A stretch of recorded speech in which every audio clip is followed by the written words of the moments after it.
we're going to now shift gears to negative consumption externalities. All right, so once again, if there are no externalities, then the demand, which is equal to marginal private benefit, would also be equal to marginal social benefit. And supply, which is equal to marginal private cost, will also be equal to marginal social cost. And at equilibrium, the price is set by the market, and the quantity consumed and the quantity produced is also set by the market.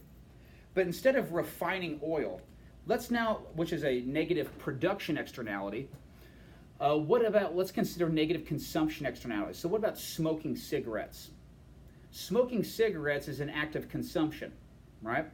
But when I smoke a cigarette and I exhale and I blow that smoke and that nicotine, all that crap, all that mess, and I blow that out into the air, the people around me who are not smoking are going to be negatively impacted by that secondhand smoke. How many people out there actually get lung cancer because of secondhand smoke? And what kind of costs, what kind of medical costs do these individuals have to pay and have to endure as a consequence of getting that lung cancer, which was not their fault to begin with? They were just around someone who happened to be smoking regularly, perhaps.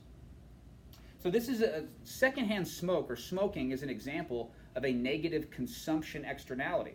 So in the context of the model, private individuals who smoke do experience benefit from smoking. They derive utility from smoking.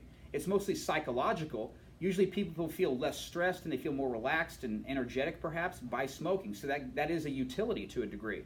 But when they exhale that smoke, it can create cancer and cause cancers to other bystanders who do not smoke. And so that's where the harm or the spillover costs or negative consumption externality sets in.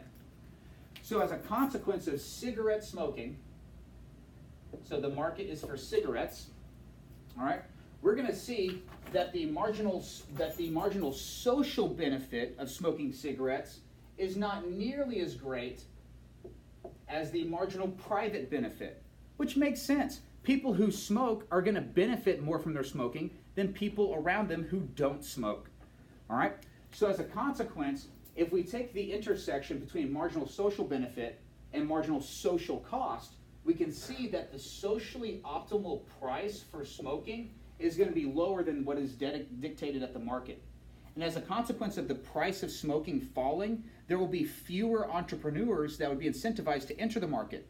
And so the quantity supplied of cigarettes will fall from the quantity in the market to the quantity that is more socially optimal for society.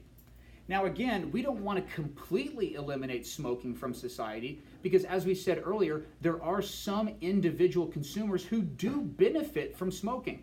So in order to maintain socially optimal levels of smoking, we need to have some smoking still around for those people who do smoke, right? But for those who don't smoke, we need to diminish the prevalence of smoking within this market for the sake of the betterment of society. So where is the deadweight loss? Where is the deadweight loss in the negative consumption externality model? The deadweight loss in the negative consumption externality model, if I can get to my, well, I guess it's not in my notes, is going to be right here.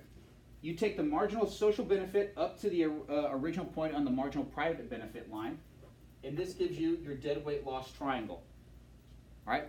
Again, that triangle, the deadweight loss, or the loss of social welfare, represents the spending and the possible death toll that secondhand smoke imposes on bystanders of this market.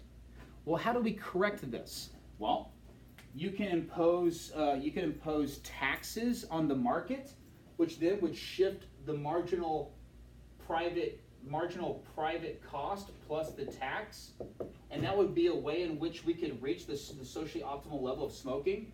But with the tax, it raises the price from price in the market to price taxed. Well, if we increase the price of smoking, that might incentivize other people in other sectors of the economy to enter this market to make more money. Well, that's what we don't want to do. We don't want more people producing cigarettes because the more people consume cigarettes, the more cancers are out there. So maybe a better idea instead of imposing a tax on the producers of cigarettes would be to impose regulations on cigarette smokers. So we could raise the legal age of smoking from, it was once 16 to 18. We could raise it from 18 to 21. We could say that restaurants are no longer allowed to allow their customers to smoke inside the facility. So it limits the ability to smoke in certain locations. And so what we could do is we could impose regulations on the people who smoke, which would be a marginal private benefit plus regulation line. And as a consequence, the negative spillover effects of consuming cigarettes diminishes from the original triangle to this really small one right here. And as a consequence of the regulations being posed on consumers of cigarettes, the quantity of smoking falls from quantity in the market to quantity with regulations, and we get a little bit closer to what is more socially optimal at Q opt. Here also, the price of smoking will fall from the price in the market to price with the regulations. And again, this gets us closer to what is more socially optimal for society. Now again, we're going to discuss this a little bit more in detail in class. We're going to get into the corrections in a little bit more detail in class.